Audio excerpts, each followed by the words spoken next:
my chihuahuas. As soon as this started, they heard me say hello and they think someone's here.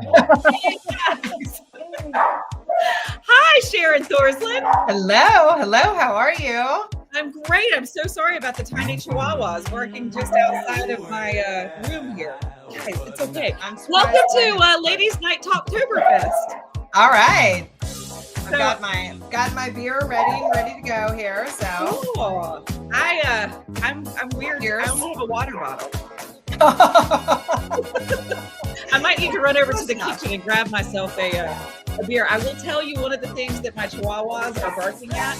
My neighbor right next door on my cul-de-sac is having a birthday party for their child, and they have a big bouncy house. And a lot of kids are out, and so the dogs are going nuts because they've never seen a bouncy house. So welcome to everyone who is not joining us right now. So Sharon, right now, this is just us. This might just be, let me get to the comments. Oh, we've got David is joining us. Hey there. Oh, no, Diva. Diva is joining us. Hi, Diva. Thank you so much for joining us for Ladies Night Talktoberfest. How are you, Sharon? We have Pam is going to join us in just a moment, and Anna Erickson, unfortunately, is under the weather, so will not be with us tonight. Yeah, that's a bummer, but we'll hold down the fort. I'm a little bummed out because, as everybody knows, I'm a huge Tar Heel, as you are. But I actually watched the game today. I did not have high hopes for the Tar Heels because we're stinking it up this year. But we had number 16 Virginia on the ropes, and we had a chance to either win the game or at least continue to overtime. And we made a very questionable decision, went for two, and didn't make it. So we lost 17-16. So I was like, but at least we were competitive this game. So is that a thing that Bill Belichick is going to get raked over the coals about, the fact that he, instead of went to tie the game, tried to win? Yeah, I'm assuming so, because it's like this was the first overtime. It's not like it was, we're on the fifth overtime. I mean, because it makes a lot more sense to, survive in advance kind of thing instead of just go for the kill, especially when we had such trouble doing it the entire game. We couldn't get anything done the whole game offensively. So I don't know what happened there. I haven't listened to his post-game comments yet. I'd love to see what his logic was. Maybe he thought he was still in the NFL and you have to go for the win kind of thing, as opposed to college, which overtimes can go on for 15 overtimes before they finally make you do something. But I don't know. But at least, hey, they were the number 16 ranked team in the country. So I guess I'll take that. It's a small victory, right? Yeah. If we looked competitive, then that's better than we definitely. Yeah. And we should have won. I mean, we should have won on multiple occasions. We should have won. So, but what can you do? When you watch a Carolina game, what gets you, Sharon, on the edge of your seat? Is it a Tar Heels football game, a Tar Heels basketball game, a Carolina Panthers game? What gets you more stressed out? What game? Oh gosh, Carolina basketball, hands down. There's no comparison. I mean, absolutely no comparison. I am an extremely obnoxious Tar Heel fan all the way through and through, but basketball is like the king of all kings. So yeah, so basketball game, I will be sitting there. I'm very superstitious. So for certain games like Duke, we always come to the same place. We have a little lake place. We go to the lake. We get the same menu. We have pizza from Caputo's. We get the salad. Everybody has to be there. My parents, my sister, her girls, we all have to be in the same thing. I'm very religious about that. So basketball, Carolina basketball is definitely the thing that I'm like, oh my God, the world, the sun rises and sets with Tar Heel basketball. And football I love, but I'm not near as bad about it like that. And of course I love my Panthers, but I'm not quite as as I am with Tar Heel basketball. So your whole family does this, your husband, kids, everybody, big Tar Heel fans. You don't have a split house divided or anything? No, even though, interesting, mostly my husband went to Purdue, so they were sort of even though they're number one in the country right now, preseason basketball, but he's Purdue, whatever. And so we turned him into a Tar Heel very quickly. And my kids, I've raised them, of course, to be Tar Heels, but my daughter now is a freshman at NC State. So this should be interesting this time in basketball season and stuff. But she's still she said, Mom, I'll always be a Tar Heel. So you raised them right. Exactly. So that is the truth. So both of my brothers, I have a brother who's 4 years older and a brother who's 4 years younger, and they both went to NC State. Oh, wow. Okay. Yeah. So my parents definitely had a house divided. And I said, you remember when Drake May, it was 2 years ago when he made the comment about people who went to state people who didn't go in, Yep. didn't get into Carolina. And he got like raked over the coals for that. I used to say that all the time to my brothers. I would be like, yeah, you guys only went to state because you guys didn't get into You couldn't get into Yes, and then, Drake May says it, and I'm like, woohoo! And then he gets raked over the coals, and I was like, oh, come on. Apologize. It's like that's part of the rivalry. I mean, come on, that's what we do. That's what everybody does. That's what they say. Duke says the same thing. That's part of the fun of the rivalry. It's just like let it go. Yeah, because Duke, everybody at Duke says, well, you're not at Duke because you didn't get in. That's what everybody, or because you can't afford it. No, we didn't apply there. Oh, yeah. Exactly, because I knew I couldn't afford it. Pam Warner! Hey, Pam. How are you? Hi, Pam. Good. How's everybody? Well, we are very good. Cheers. Awesome. Yes, cheers. I'm really boring. I have water right now. I might let you guys chat and go grab a beer. I was definitely making coffee because I have a little brain fog right now. Oh my goodness. All right. We got coffee, water, and beer. So coffee, water, and beer. I'll know next time. So Sharon, that's all right. That's all right. Sharon, you're the coolest of all three of us. Pam, it's Saturday night, right? I let everybody know, and I don't know if you know this, maybe Bernie might have let you know, Pam, that Anna Erickson is under the weather. Oh, I know. Poor banana. I know. So she's not joining us this evening. So it's just us. And we were just talking about the Carolina football game that Carolina lost by 1 point. Oh, because of, they've been doing so good though. So I'm a little upset, but that's all right. So I say at least we didn't get blown out 52-0 or something. So True. And it could be worse. Game lately, so I'm really proud of them. Yes, it's we've been a little bit better, so we'll take it. So do you have a team, Pam, that you root for? Like, are you connected to a specific sport that gets your blood pressure going? For a while there, it was soccer, but I really just kind of gravitated away, I think, from all of it, honestly. I just had to, I give up. Yeah, I just all the teams I root for. No, it's just something that it's time. It's about being, having the time to sit down and really get into it. And, it's been a long time since I've been to a game, and that helps keep you really, into it. And it's been a while for me. Y'all need to come to a Carolina Ascent game. I would love that. Yeah. And hear the team is really fun to watch. I didn't know when they pulled me in as the PA announcer, I did not know a lot about soccer, but I am blown away by these ladies. They're insanely amazing. And how long is that season? How much longer do they play? Oh, it's a long season. So we have 3 more home games between now and Christmas. And then there's a break in basically January and the first part of February. And then the season goes from basically the end of February to June. Really? Yeah. That's a weird calendar year for a soccer team. That's interesting. Yeah. We were in the playoffs last season. Our playoff game was mid-June, I think. Yeah. Okay. Well, no, that's an interesting season. So I always wondered about that because my daughter loves soccer and always played soccer and contemplated playing it in college and then opted not to here.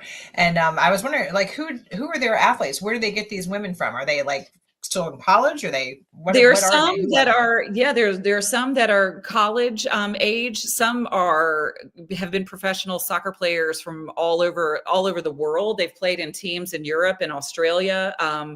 Our goalkeeper last year was a Carolina girl, but they come from all over. So there are some who have been professional athletes. Some this is their first season or their first stint as a professional athlete. And so there's a whole age range. We have one player, B. Hilton, who is in her late teens and, is playing professional soccer. But they're amazing. My favorite, who was on our show a whole lot last season, she was the team captain last season, was Vicky Bruce. And she played in Australia. She played all over Europe. And I used to love announcing her name because I'd be like, Vicky Bruce. But they are so... I don't know how soccer players do it. I men and women. I don't know because it's just constant running, just constant. Well, I know. They are in such great shape. It's amazing. It is insane. Like they must be able to eat like 10,000 calories. It must be awesome. Well, because the field is bigger than a football field, and they never stop. That's the thing. It's like you don't get like 4 downs and then everybody takes a break and everybody runs off the field and you come back and start again. They're just like nonstop for the whole time, for the 45 minutes the first half and then 45 the second. That's like insane how well they're just in such an incredible shape. Discipline. Everything. Such discipline. Yeah. And I want to point out too, I don't know if you guys noticed this in the chat over here. I have to put my glasses on, but it looks like everyone who is joining us right now is a lady. There you go. Welcome, ladies. Welcome. Literal ladies night. It looks like we have Diva, Karen, Lynn, and Lily messaging us. Ladies who are joining us, do y'all have questions? Are there things that you've always wanted to ask the ladies when these dudes aren't around? All the dudes. I'm always obsessed. Like I try to get the guys to talk about menopause. They won't do it. Yeah, good luck with that. Oh, no. Good luck with that one. Absolutely. Right. No, that didn't happen, right? Not on that morning show. Mm-mm. Yeah, especially because you're the only lady on in the morning now, right? Unless I'm filling in for sports. It's just you, Beth, right? Right. So I have to try to hold them together, and they just make constant fun of me. So that it's just kind of the. Although we give it pretty good to Bo every now and again too. Yeah. Mike wants to know, Sharon, which my son brought me one, so I will join you. Forget the coffee. I thought we were all like snuggling up. In my head, I pictured all of us being cozy. I've had my windows up in my house all day. I've got my electric blanket on, and then I come on. My goodness, fall like super. Like you're dressed up, your hair's done, and I'm just like, I've just been not me. Cold weather. I've been watching football all day, so I came straight from a ladies' lunch that went long. Oh, there you go. That's why you're dressed up. Okay, Mike. Hi, Mike. I see. Okay, so I'm admitting this is a fake background, but yes, I do play the piano. I do. I actually grew up playing the piano. I played for, my goodness, I took lessons from the time I was 6 until I was 18, and I played in weddings, and I've played in my sister's dance performances, and I do play the piano. So that's not mine, but I have a baby grand piano at home at my parents' house. Yeah, so I do play the piano. So thank you for asking. You know what, Mike? Mike is the one who asked you that question. I have to give him props because he said, or as Bo would say, the piano, because piano. Bo says piano. That's very appropriate, the piano. And I see another question there too. Let's see, Lily, you want to know who I think will win the World Series? I'm really hoping that it's the Blue Jays because, first of all, that their home field advantage is just amazing. I don't know if anybody watched that game last night, but it was so much fun because I'm the Dodgers, but I like the American League, so I'm going for the Blue Jays. And Toronto, it's fun to have a team in there who's just not normally in there. And Toronto hasn't been in there for like 30 years or something crazy like that. So it's fun to see a little lower market team in there. And Toronto, those Blue Jays, they're so much fun. Like their catcher is like 5'2". He's this little teeny guy, and they're just they're tough. And so I'm hoping the Blue Jays get it done, and I think they might. But I tell you what, that Dodgers lineup and that payroll is insane. But they did a good job on them last night, so I'm hoping the Blue Jays can pull it out. Well, the guys have been talking this week. I mean, because obviously I work with Bo and Jim, two like crazy sports fanatics, and Jim is our sports director, but they were talking about that game on Friday night that was like for the Dodgers. Yep. Shohei Ohtani basically, I guess, doing something that no one has ever done. It's never been. Yeah. He hit 3 home runs in the game. Three home runs in the same game, which is already hard enough to do. But then he also pitched, which never happens either. And he struck out 10 batters, which is like insane. That's just something it's both of those were separate events that have only been done a certain amount of time in history. He did both of them in the same game. So he's just like this unbelievable freak of nature. And as my mom, we were watching the game last night, she was visiting us and she was like, he's so cute. And he's just like super all-American, even though he's Japanese. He's this super nice. I mean, he's super cute and he's this unbelievable athlete though, that just does crazy superhuman things. He's just amazing. So it's a lot of fun. Y'all, that's my niece. Hi. She's taking Anna's place. Hi, Gray. How are you, beautiful girl? Good. I have to let you guys know that I had dinner with my whole family last night, like the Waniac and my husband and my little brother and Gray, my niece, my nephew Baylor, and Gray's mom Kelly. And so Gray is 10, my nephew is 15, and so we spent the whole night trying to figure out what 6'7" means. Like, what is 6'7"? Yeah. And so I spent the entire night misusing all of the slang, basically to embarrass all of them. Right, Gray? There you go. Did I ever get it right? You got to do it. Kind of. I did? So my dad, the Waniac, is babysitting. He's at Gray's house right now. So I'm guessing the Waniac is behind this. Is that right, Gray? Is Pop behind this? Yeah, he's right there. I hear a giggle.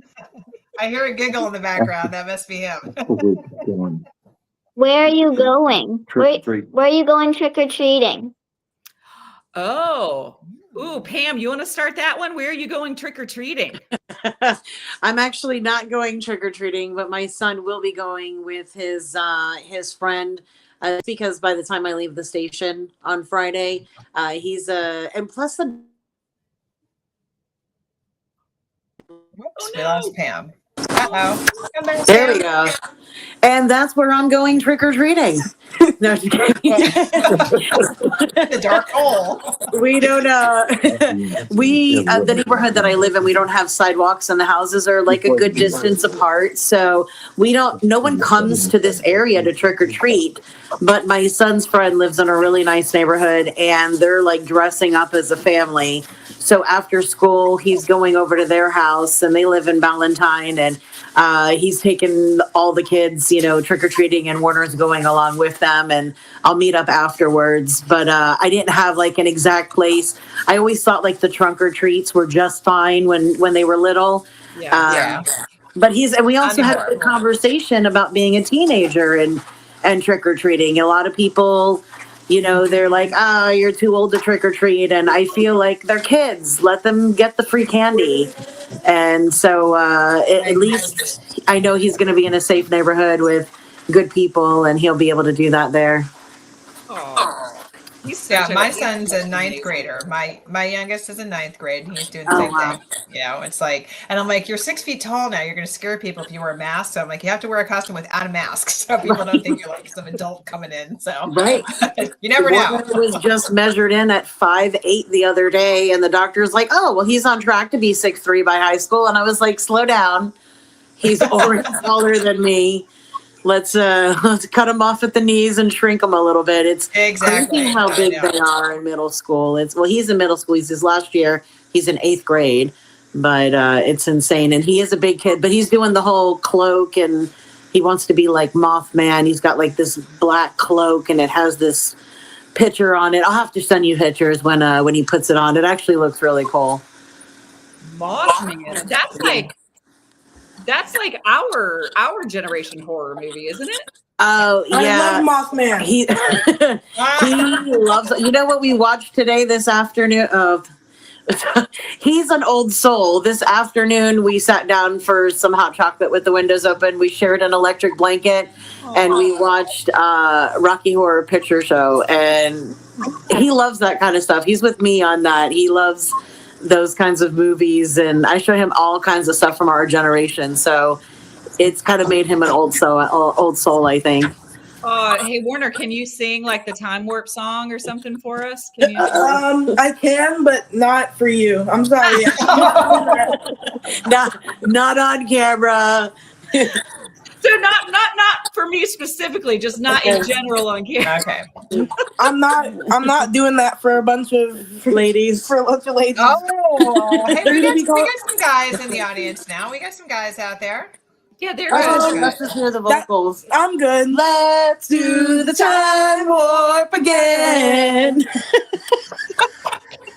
Just a jump to the Hi. Gray, what are you going to be for Halloween? Are you going trick-or-treating? Yes. Me and my friend are doing Elsa and Anna together. I like that. That's so a good one. Before Gray That is a got good too one. cool for her. She calls me Aunt Bea. And before Gray got too cool for Aunt Bea, we used to all dress up as a family and trick or treat in our neighborhood. So she and her mom and dad would come over to our house and we would all, so we did do, Gray, do you remember this? We did Frozen one year and Gray was Elsa. My brother was Olaf. My husband was the prince. What's his name? Sven. No, that's the movie. That's the Gustav. And Gustav. everybody Okay. thought I should have been Anna, which probably would have made more sense. But I was Oaken. I was the guy from the store that was like, yoo-hoo, big summer That's the best. That's great. That's great. I love Halloween. That's one of my favorite holidays. I love Halloween. I decorate, like my whole house is decorated. I've got the cobwebs and the spiders and the pumpkins and the witch and everything. I love decorating for Halloween. It's fun. Aunt Bea, Yeah. did you used to trick or treat on Union Street? In Concord, I sure did. That's where I'm going this year. Oh, that's going to be fun because there are lots of houses and it's well lit and everybody gives out candy. And sometimes they give out full-size candy bars. Ooh, like Ron Rivera. That's what he Yes. was known for. Yes. Got to do it. I haven't bought my Halloween candy yet. I need to do that soon before it gets all picked over. I know it goes pretty quick these days. So. Oh, they have some giant bags of it at Costco still. So. Oh, okay. Yeah. That's where I save money, not living in a neighborhood where kids trick or treat. Oh, there you go. I don't even have to buy the candy. They literally don't even come by. Really? No. Well, I don't live where there's like sidewalks. It's in a almost like a it's just far enough out of the city to be considered like rural, but it's not. And like our houses are several feet away from each other and no one's going to drive up down, the streets, let their kids out, get back in the car. It's not safe to do that. Yeah. But That's that's all right. That's all right. Well, of all I can't tell how many people are, I guess Bernie can probably tell how many people are out there. Do folks who are out there watching have questions for us and Pam, what happened to your camera? What do you mean? Is it not on? I can't see you. Can you see her, Sharon? No. I can see everybody. Oh, let me see. No, that says I have no camera. You're hiding there somewhere. Huh. I can see everybody and I can see myself. That's so weird. Well, while you're figuring that out, I got to give Drew a shout out there. Drew, I appreciate the comment. Love the rivalry, but to me, there is one shade of blue. Let's go Duke. But agree to disagree. So we'll give you the agree to disagree. So, right? Beth and I, we got the Carolina blue rolling here. So we outnumber you, Drew. Yeah. But thank you for being chivalrous and agreeing to disagree instead of being so go Tar Heels though. I gotta say go Tar Heels. Yes, go Tar Heels for sure. I wonder if Drew went to Duke too. Like if he's like I think so. Yeah, those Dukies. I know. Tell you what. I know. They're everywhere. I can't be mad at them because that is a really beautiful campus. Lily says can't see, or Diva says you can't see Pam, and then Lily said Pam is back, and then Pam went away again. Whoops. She's coming. She's coming back. So we'll get her back. So Gray, do you have a favorite college team? Do you like the Tar Heels or do you like the Blue Devils at Duke? NC State. Or somebody else. Oh, there you go. That's where my daughter goes, to NC State. So she'll do the Wolf Pack. What do they do this, I think, right? Oh! The Howling Wolf, right? Well, Gray is my brother's daughter, and my brother went to State. So okay. He doesn't allow Carolina fans, does he, Gray? No. I gotcha. Okay, we gotcha. Got a little sibling rivalry there with the different colleges. Okay, that's all right. But Gray is going to go to Carolina, aren't you, Gray? I'm going to write you a letter. See, they start him young, Beth. I don't know. What can we do? You got to run interference here. She's going to go down the wrong path. I don't have any kids of my own. My dogs aren't going to go to Carolina. So. No. I know. I've got one child left because my Cena's brother Gunnar is at Montreat College playing baseball now. So I've got one left. Thor, my youngest. He's the only one who I have left that I could steer to Carolina. So I'm crossing my fingers. Yay! So if you need some help, we can tag team. There you go. There you go. So we got a few years to go. Drew wrote us back. Drew is a Duke fan, but did not go to Duke. Drew went to Lenore-Rhine. Okay, yeah, I know exactly where that is. A lot of Lenore-Rhine folks are are Dukies. Yeah. There you go. Yeah, my son looked at that school for baseball, actually. So yeah, that's a good place. It is a really good place to be. Yeah, I don't remember what their nickname is though. Lenore-Rhine. I don't remember what's Drew. Tell us what their mascot is. What their nickname is. I can't remember. Yeah, I actually don't know that I've ever known. So Sharon, of this week, of course, the NBA started. Yes. Oh my gosh. Had a pretty great rollout on NBC. With, round ball rock being reintroduced, and Tesh being like playing it everywhere. And then the FBI. And then the FBI got involved. Takes the headline. Yeah, that's I said this the other day. I was on a radio program last night and they were asking about it. And I'm like, the NBA, as well as most of the sports league now, they went to bed with the devil and they're reaping the rewards or the negative side of it now, because they allowed the gambling and they let it in. They made the deals with all of the gambling places, with the casinos, and they made it all legal. They brought in the sports betting stuff. Now this is what's happening. I mean, I don't imagine that it was happening near as prevalently, but with all those prop bets and the thing that with Terry Rozier, I'm like, oh my God, that was here when he was a Hornet.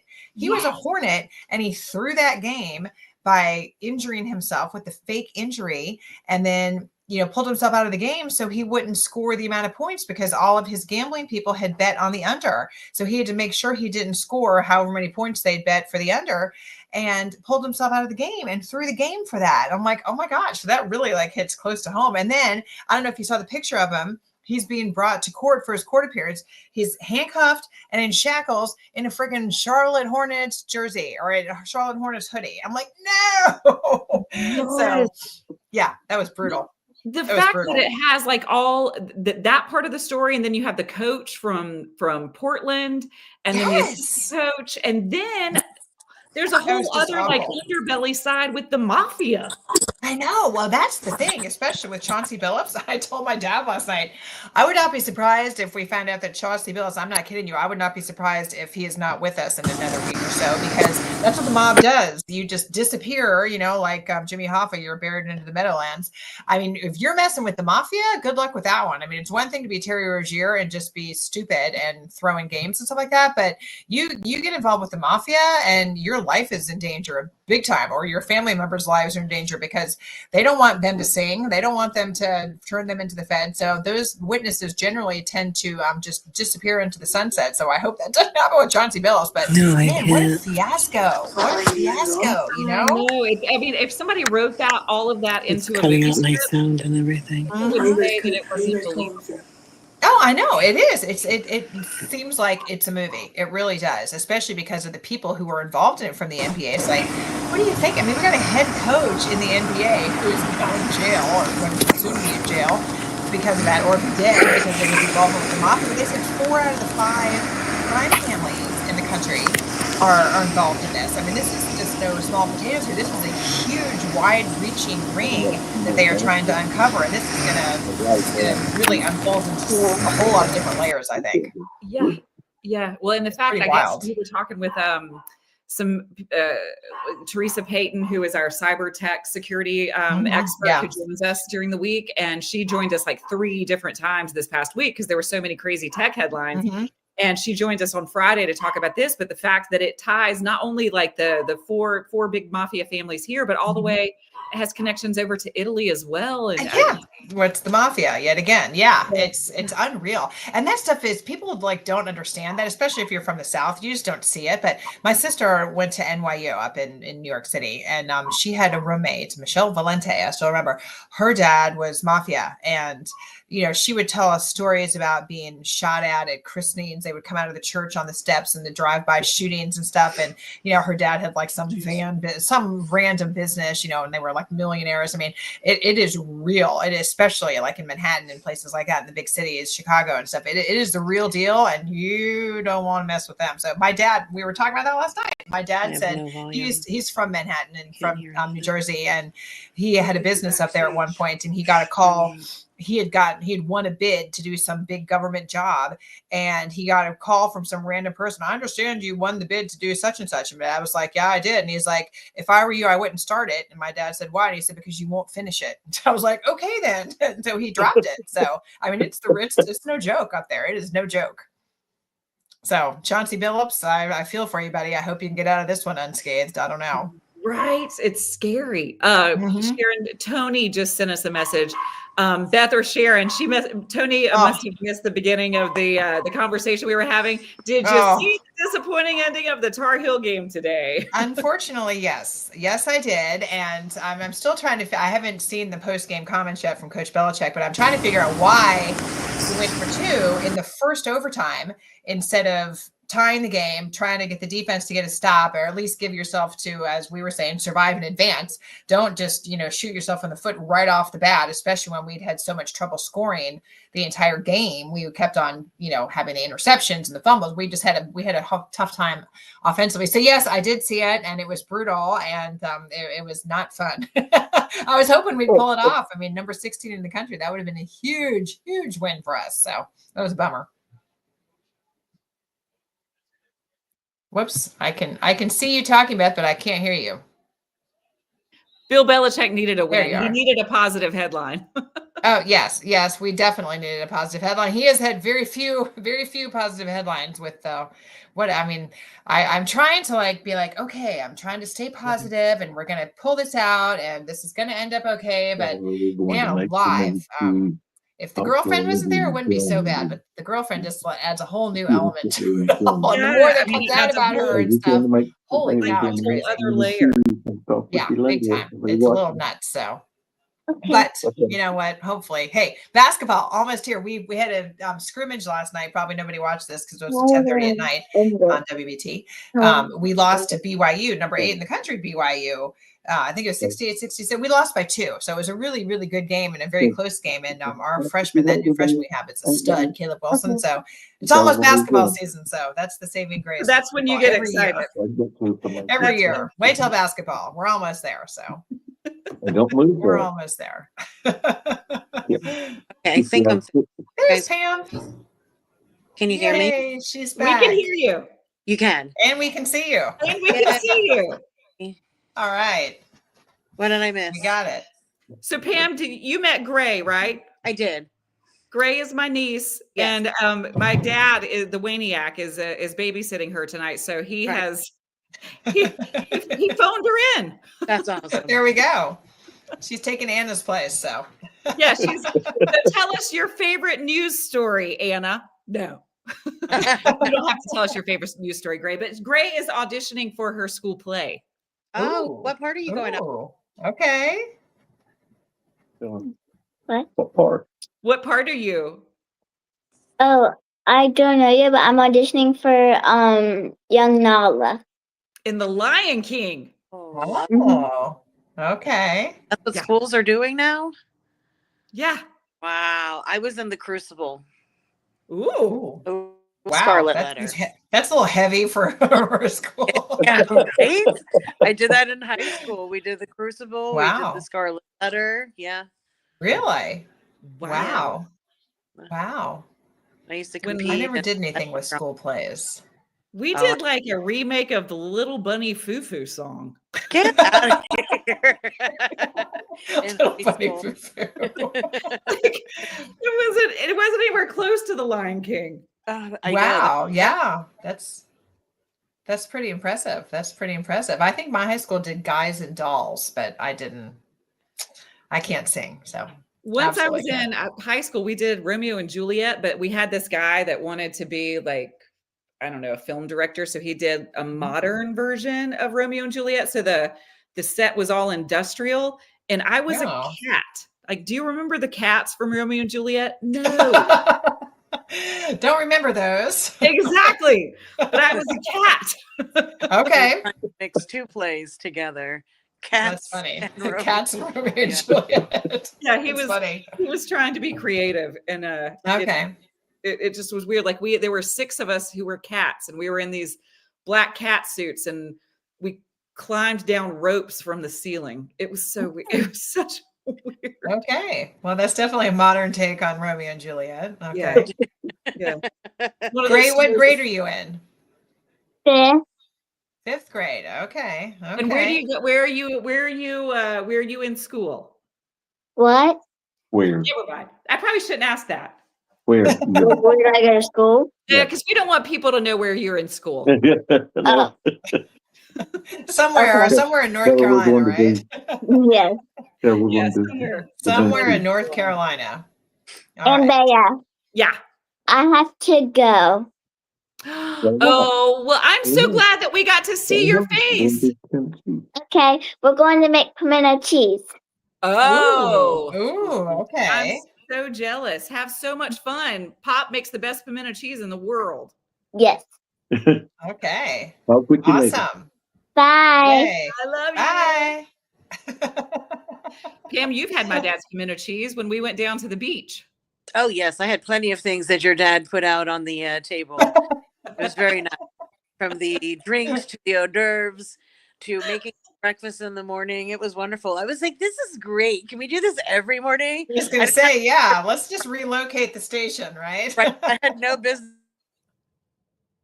traffic. Oh, man. Whoops. There she goes again. We must have a bad internet connection, Pam. I don't know Pam's what got is going on, Whoops. Well, we can hear you again now, I think. but my screen is black again. Yep. But Oh, we that's can all hear right. you. It's radio. All we need to do is hear you. We don't need TV, That's right? I'm in radio for a reason. That's it. Oh, I see, Drew. I like your comment. I think Bill and Jordan will not be long in Chapel Hill. Yeah, I'm starting to agree with you on that point. I wish that Jordan would be the one not long for Chapel Hill. I think Bill would be doing much better if he did not have that whole circus surrounding him. I really do. I think that's just the weirdest thing, and I think she's like running his like everything. It's just weird. So it's weird.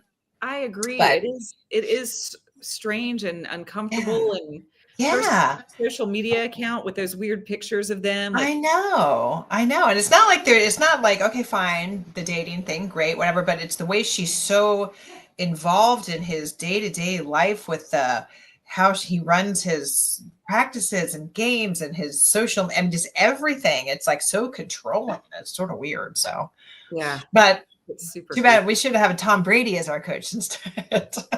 We'd be Or- really good then. or at least have it'd be a quarterback. Yeah, we'll take him. Hey, we could have the 40-something-year-old quarterback, right? I just Do you saw that the NBA, their colleges are letting G League players with eligibility left come back and go to college now. I'm like, what? You could be in the G League, NBA G League for like 4 years and then come back and go play in college. It's like, oh, college athletics might as well just cease to exist. It's horrible. It's horrible. What? Horrible. So you Yeah. can what? You can So- leave college now, go play in the pros, and come back and play. Supposedly, this is the G League thing that they're letting them do, not the actual NBA yet. I guess if you're in the NBA, you don't want to come back. But with the G League guys, yeah, because now since they're paying players so much in college, you can make more coming back and playing in college than you could in the G League. Heck, you can make more in college than you can in the NFL these days. It's insane. It's Is crazy. there an age cutoff?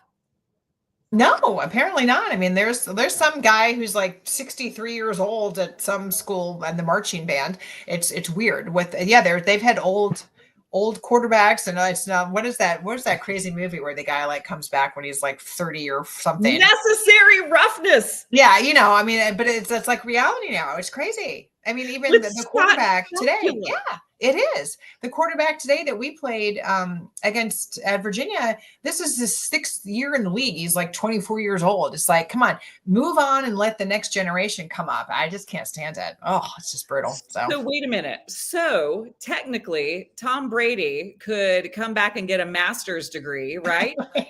Well, I don't know. I think he played all 4 years of his eligibility at Michigan. I don't think he left early because he was like a 7th round draft pick. So, but like Drake May, he came out early, right? He came out after his junior year. So technically, if they allowed that for football, they're doing it for basketball. Yeah, he could just come right back and say, "I'm going to play for the Tar Heels for another year." that crazy? I had no idea this was a thing. So as long as they hadn't, just as started. long as someone hasn't played in college for 4 years, they could technically come back and play in college. That's what they're doing right now with the G League. Yeah. So it's basketball. So I'm assuming that would, transfer over to other sports too. But I just saw that because this guy who's been in the G League like 3 years is weighing his options on where to go, who's going to pay him the most out of such. He's narrowed his options under 3 schools. It's like something's just got to change. It's crazy, especially when I have kids that are like trying to go to college now and play and get scholarships and have roster spots even, and they're getting taken up by these people who have like, you moved on a long time ago, and then they all want to come back. Oh, let's go back to college now. And it's ruining things for the high school kids today trying to get out and get into the next level. It's brutal.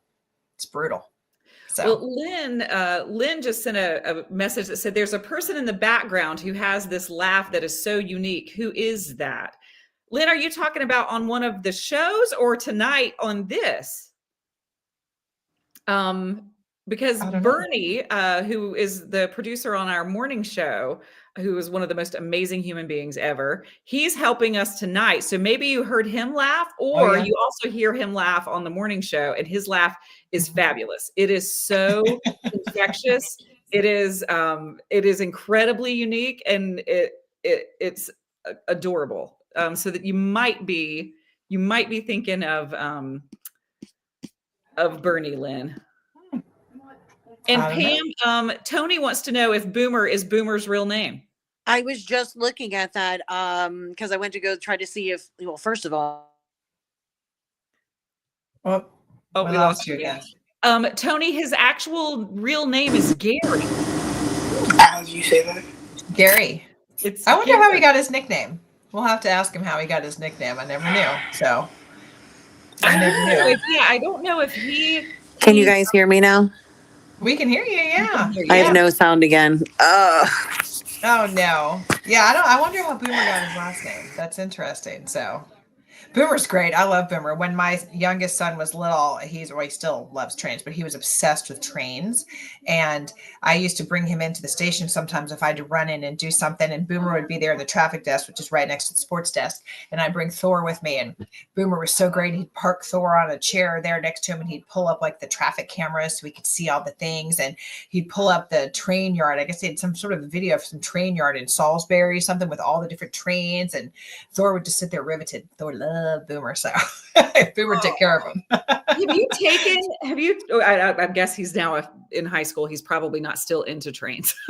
Well, he still likes them. But there's Spencer yes. Train in Spencer. Yep. The North Carolina Transportation Museum. Absolutely. We have been there many times. Yep. And we fell into it in Green Bay.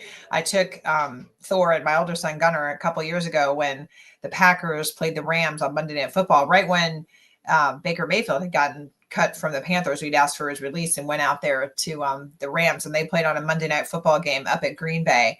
And I took my boys up there so we could go to Lambeau and watch that game. And there's the actual train museum. There's the National Train Museum in Green Bay, Wisconsin, of all places. So we spent a lot of time there too, and at the game. It was so cool. We go up there next week. Yeah, we go up there next week to Green Bay. The Panthers do. So it will not be that cold though. So I was sort of disappointed. Well, he won't be able to go this time. So it's school gets in the way now. But last time it was during Christmas break. So we went up for that Monday night game, and it was 11 degrees at kickoff. It was classic Green Bay weather. 11 degrees at kickoff. It snowed. It was so cold. I was trying to drink a beer. And they sell them in cans, and it literally was like freezing to my lips. So I'm like, I can't drink this. I got to switch to hot chocolate. It was so cold, but it was great. It was the quintessential Green Bay Packers Lambeau experience. It was great. So it was a lot of fun. I have never been good with cold. Like I have not actually spent much time in super duper cold climates. North Carolina is the coldest climate I've lived in. Seriously? Wow. Which is insane. I mean, and I was born and raised here, but I worked in South Florida. I worked in Phoenix and Los Angeles. So I was in. Oh, wow. Yeah. You're in warm weather all the time. Yes. Okay. And I don't mind the cold. Fall is actually my favorite season of all things, but I can't. I don't know that I know what 11 degrees feels like. I'm not sure that I know. It's cold. It's very cold. It is very cold, like to the point where I had the beer and my boys each got Cokes, and their Coke bottles were frozen solid by halftime. I mean, frozen solid. And that was 11 degrees at kickoff. That was Monday. It was a 7:00 local time. So it was really cold. It was really cold. But then the Packer people, they were all with no shirts on. Yeah, it's like that's a whole different breed up there. So can you imagine being tackled with your body that cold, or like a football hitting your finger the wrong way? I know. That's why it's such a great home field advantage, in the playoffs and stuff. It's hard to beat Green Bay in the playoffs when they've got that home field advantage when it's cold like that, because that feels like a cinder block hitting your hands. Right? That's some cold stuff. Yeah. Cold, if you're like a Tampa Bay guy and you have to play. Exactly. Yep. That seems incredibly unfair. Yep. Tim, It's tough. Tim So just sent us a message that said Boomer got his nickname while he was on Magic 96.1 because of his incredible booming voice. Well, there you go. That would make sense. I love it. Nice trivia there, Tim. Thank you. Yeah. That was great. I'm going to have to say something about that to him on Boomer is, if you've never met Boomer, I mean, everything that you hear from Boomer on the air is 100% Boomer. I mean, he's just that way. He's just a ball of sunshine with hair. Like that's he's happy and lovely and kind and yes, huggy. Even a couple of weeks ago, he was sick and under the weather for like 2 weeks, like a long week or time. two. Yeah, and he was still so peppy and positive and laughy and lovely, and we kept telling him, like, Boomer, take some time off, like rest. And he loves being in there so much that he was like, no, I'm fine. And we were all shoving cough drops at him and trying to make him feel good. And poor guy. Yeah, that's even when he's sick, he's amazing. Yes, absolutely. He's so much fun to work with. So he's great. The same with Jim Zoki. He's the same way. But he's the exact same person on the air that he is off the air. Oh, I adore Zoki, of course, because I worked with him for the longest time. He's the one who actually hired me to come work at WBT a bazillion years ago. He's so snarky, and it's just the best thing ever. He's got the quickest wit, and I'm like, it's like I think of like 2 days later, I'm like, I should have said that. And Zoki thinks of it, with split second, and he's just so funny the way he just comes up with these things, be it, anywhere, no matter where we're at, if we're on the bus going to a football game, or if he's on the air, or wherever you may be, he's just got the quickest wit, and he's just so much fun to be around. I just love working with him. He's great. All the time. And I feel every day, I think at least once a day when we are in that studio doing Good Morning BT, I think at least once a day I'm crying from laughter with those guys. In a commercial break, we're all, at some point laid down on the desk laughing. And at least once a show, I look at the guys and I'm like, we get paid to do this. Yeah. This is a pretty job. Good gig. How is this a job? And Yep. The laughter is so much Jim Zoki, and sometimes you won't even hear the random stealth comment until you hear it played back later. Yeah. And you're like, how did I even miss that? But yeah.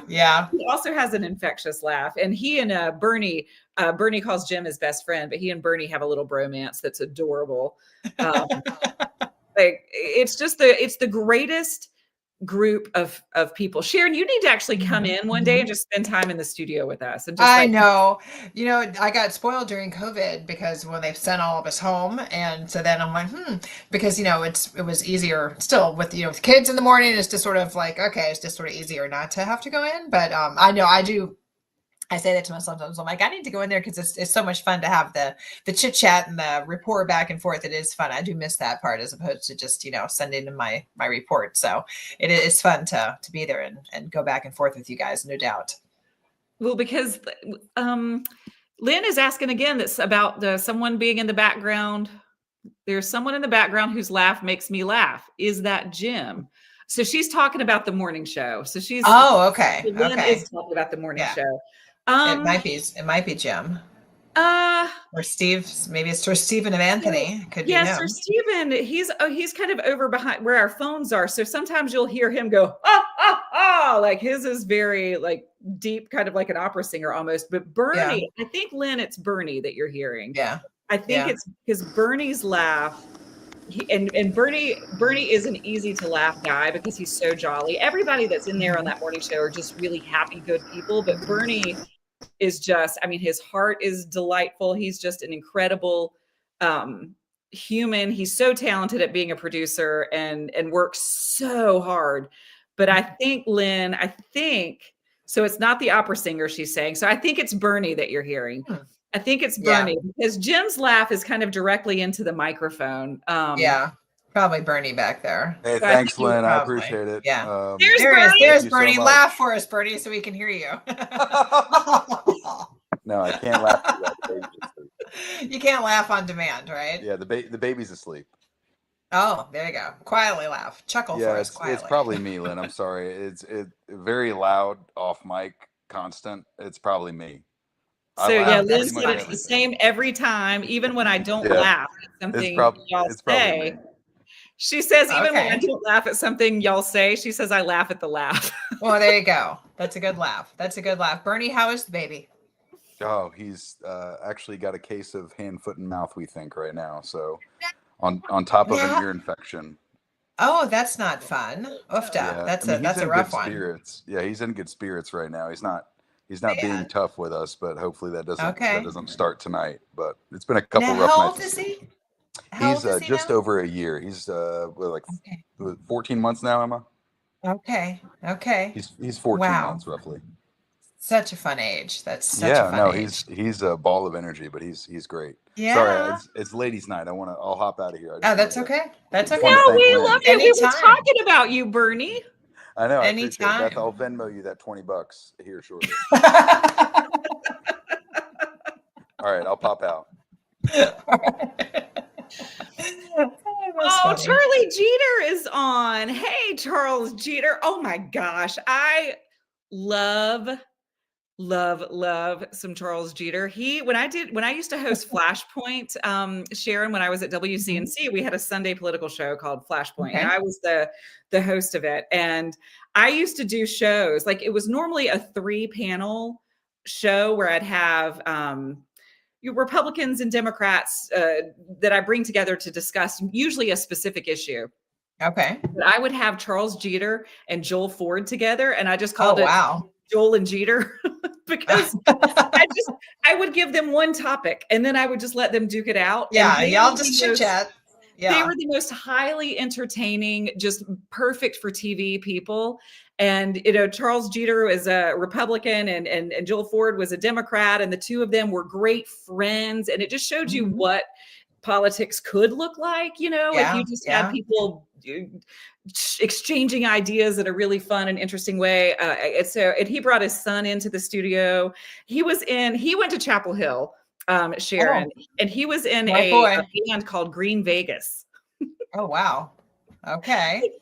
So the fact that I know this, Charlie is probably going to be so mad that I'm saying this because and the music is on iTunes, so you can go download a Green Vegas. I think there are 6 songs on the album. I have all 6. Oh, wow. Okay. That sounds like must listen to your stuff. All right. We'll have to look that one up. Yeah. There's one of the songs is called Chapel. Yeah. I like the comment there, Charles. Back when folks could have civilized conversations. Yes, there's a few and far between these days. So I know. And I just want, that was one of the things we've been trying to do on our morning show is to have, give the facts the best we can, let people make their own,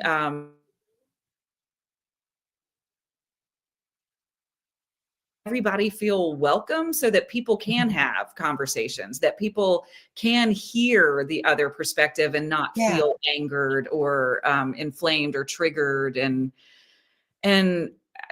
it's one of the things we have been working really, really, really hard to do on our show. And it is incredibly difficult sometimes, but oh, and Charlie just said, this is why folks like he and Joel are not running for office anymore because it has gotten so hard to. Oh, and that just stinks. That's sad because you're losing out on so many good and talented people who would be so great because of this horribleness. That's why I do sports. I just stay away from news and politics. Well, and I think that there's, and people in the comments section could tell us if you agree, but I think a lot of people are exhausted right now. I think people are wanting to have more like fun, actual energetic conversations, things that are interesting and not necessarily politically based. Because I think people are kind of worn out and want to find something that feels hopeful and feel, because there are so many great things that still happen in the world. It's just if you look on social media or, most of the places, you're not going to see those stories. You're not going to see we just need to, and social media has made us all addicts to technology in these weird ways. And we're all being manipulated by it. Our algorithms, we all think that we are interacting and reacting to the same information. And we're like, how can you believe this? But most people aren't getting the same information. If your algorithm is one way, so they're reacting to a completely different set a completely different set of information. And it's sort of crazy. That's in that documentary, The Social Dilemma. Have you ever watched that, The Social Dilemma? Yes. That thing was mind blowing to me when I finally saw that. I was like, oh my God, I had no idea. And it's so true. It's so true. It's sort of like scary that they manipulate people like that. But that's a really eye-opening documentary. It really is. Yes. And I think both sides think that, it's only the other side who's, being manipulated. And we all are manipulated by the information that absolutely. Absolutely. So I got to pick up a book. That's my favorite thing about Panther road trips is I get to sit on the airplane uninterrupted for however long the plane trip is and read a book, like a real book. And Anish Shroff, the Panthers main play-by-play guy, he loves to read too, like I do. And so we're always comparing books. Like, who likes the books? I can see you've got books back there. Yes. I love to read a real book. And that's my favorite thing about going on road trips, because I can read and not have to worry about, I got this to do or that place to be. I get to read. I love it. So it's nice to get off the social media, get off the computers, and read an actual black and white print book. And they're just so great. There's such good books out there. I love reading. So Tony just posted a message, because I, as you can tell, I love to read. And Tony said, Beth, you need to talk about Theo of Golden. So I was at a doctor's appointment just a couple of months ago, and I was reading a book called Finding Grace, but I was waiting to get blood drawn, and there was a woman sitting beside me, and she just started talking to me about the book that I was reading. And then she said, you need to read this book, Theo of Golden. And so I immediately went online and bought it, and I started it last week. I'm almost done with it. And it is just the most beautiful story. It's kind of what we were talking about, Sharon, with the way the world works now in politics. Yeah. So Theo is the main character, and he's in a town, Golden, Georgia. And he's this kind of mysterious older gentleman who goes and just starts doing these acts of kindness and having interactions with the different citizens of all different walks of life. And his presence and just his ability to see people and kind of see people for who they are, it has this total profound impact on a community. And it's just this really lovely story. It's one of those, books, Karen, that stick with you, like the characters stay with you after they're done, and you kind of don't want the book to be over. Okay. Oh, I love that. I'm going to write that one down and get that for my next road trip. So I need a new book already. It's all about kindness. It's all about good. Okay. Yeah. Just that's a good one. Yeah. That's a good one. I just finished The Great Santini by Pat Conroy, which is fabulous. So, but it's definitely the polar opposite of that with kindness and everything. Great Santini is a little harsh, but great book. I love Pat Conroy. Great, phenomenal author. So I'm going to look that one up. We need to start a book club, Sharon Thorsland. There we go. Yeah. That'd be fun, actually. Right? Let's do it. We could do like a WBT book club. Heck yeah. I'm all over that. I'd love to do that. We could do like cocktails and books. There you go. That's a great combination. I love it. Beers and books instead of news and brews. Right? Beers and books. That's way better. There we go. Well, we're past 7 o'clock now. Sharon, I loved being on here and just chatting with you. I love you so much. You're one of the greatest humans. Well, hey, we're Tar Heels, right? We got to stick together. Yes, go Heels. Go Heels. Go Heels. Maybe next week. Wait till next week. Right? Thank you, everybody, for joining us. We love you for being part of this tonight, and especially on a Saturday night. And we hope you have a wonderful rest of the weekend. And thank you for being part of our WBT family. Thank you, guys.